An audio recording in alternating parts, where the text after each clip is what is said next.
Mga igsoon, may adlaw, welcome sa atong programang Team Lakbay Katoliko. Karon, ato na pong isgutan ang isyu kung si San Pablo, Roman Catholic priest bagyod siya. Mao ni atong tagaag pagtagad. Atong hisgutan karon kung si San Pablo bagyod usa ka pari nga Roman Catholic priest. Ang prinsipyo sa Biblia, ingon niini ang atong mabasa sa Biblia. Oseas kapitulo 14 bersikulo 9. Niingon ang Biblia, ang maalamon angay mosabot sa nahisulat dinhi, ug ang masinabuton angay masayod niini. So kinahanglan gyud ay nga sabton ang nahisulat sa Biblia. Ang pangutana, naa ba gyud tay masabot sa Biblia nga si San Pablo usa ka pari sa Romano Katoliko nga simbahan? Yes, kay mismong si San Pablo ang nisulti ana nga siya usa ka pari. Sa wala pa siya nahimong pari, usa siya ka mangluluto sa simbahan nga gitukod ni Kristo. Apan, tungod kay na-convert man si San Pablo sa pagtuo ni Kristo, nahimo na siyang kabahin sa apostoles ni Kristo. Ang conversion ni San Pablo, dinhi atong mabasa sa Buhat Kapitulo 9, versikulo 1, hangtod sa 19. Unya, tungod kay na-convert man siya, gikan siyang pagkamanglulutos, siya mismo miingon nga siya gihimo gyud nga apostol ni Kristo. Nia ang giingon ni San Pablo sa Galacia Kapitulo 1, versikulo 1. Ang Biblia nag-ingon. Galacia Kapitulo 1, versikulo 1. Gikan ni Pablo nga gitawag pagka-apostol dili sa tao o pinaagi sa tao kundi ni Hesukristo ug sa Dios nga Amahan nga nagbanhaw kaniya. Si Kristo mismo ang nagtawag niyang apostol. Ug siya mismo miingon nga siya pari. Nganuman, tungod kay ang pangulong pari mauman si Kristo. Naa mabasa sa Hebrehanon Kapitulo 3, versikulo 1, nagkanayon. Mga igsuon kong Kristohanon, nga gitawag usab sa Dios. Himuan ninyong panag-ingnan si Jesus ang apostol o pangulong pari sa pagtuo nga atong nahuptan.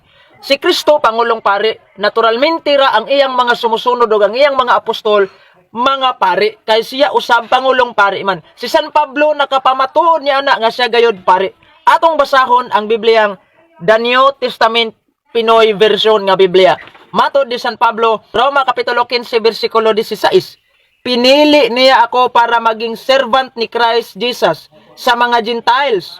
Ginawa ko ang tungkulin ng isang priest na mag-preach ng magandang balita ng Diyos para maging banal at katanggap-tanggap na opiring ang mga Gentiles sa tulong ng Holy Spirit. Klaro kayo nga giingon jud mismo ni San Pablo nga siya pari. Laing Bibliang translation atong basahon. Ang translation sa Bibliang Holman Christian Standard Bible. Basahon nato ang pamahayag ni San Pablo, Roma Kapitulo 15, versikulo 16. To be a minister of Christ Jesus, to the Gentiles serving as a priest of God's good news. As a priest, pare si San Pablo. Maunang klaro kayo, di malalis ang Biblia naghisgot gayod nga si San Pablo usa ka pari. Ang pangutana, asa man siya nahimong pari?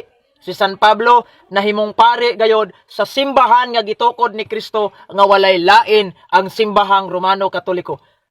Tagdo na to ang giingon o giwali ni San Pablo sa orihinal nga Grigo, sa Bibliang Grigo, ang Buhat Kapitulo 9, versikulo 31, nga nag-mention siya, naghisgot siya, Ecclesia Catholis. Kining atong makita dinhi sa ubos. Unsa ba ang gitawag Katoliko? Ang Katoliko, niingon ang atong dictionary. Danyo Webster Dictionary. Atong basahon ang meaning sa Katoliko. Kung unsa ba gyud ang kahulugan ni ini.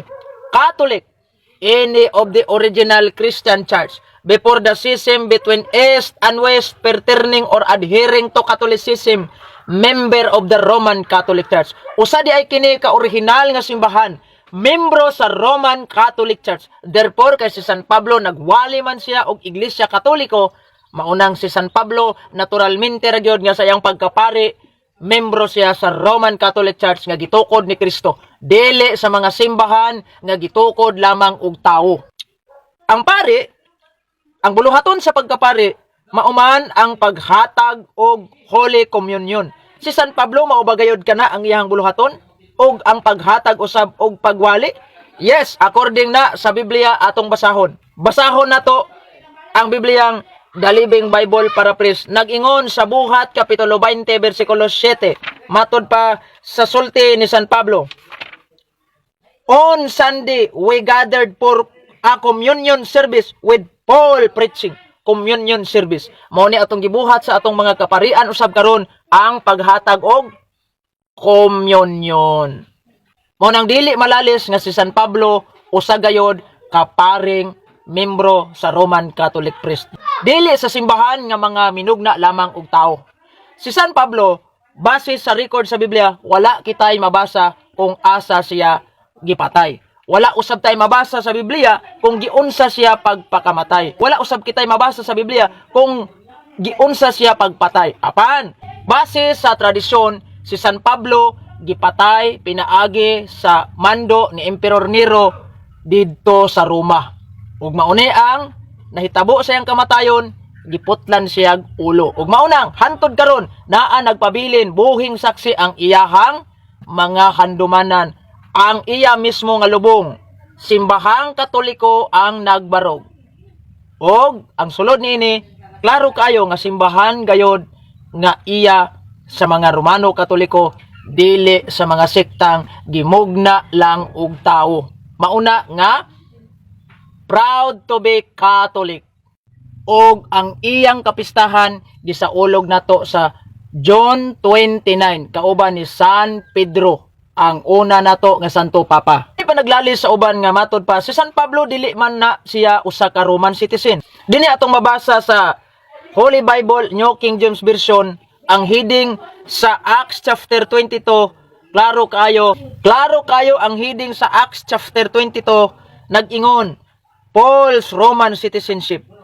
Mauna nga diha sa verse 27 giingon sa usa ka commander sa dihang nangutana siya kang San Pablo. Atong mabasa. Then the commander came and said to him, "Tell me, are you a Roman?"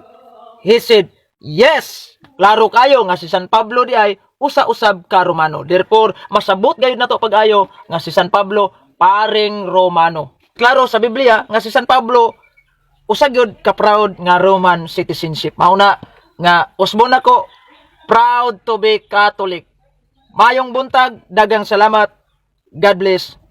Kini si Brother Eugene Gapo, mag-ingon kaninyo, magtuon ta sa tong pagtuong Katoliko aron dili ta mailad sa mga laing sikta.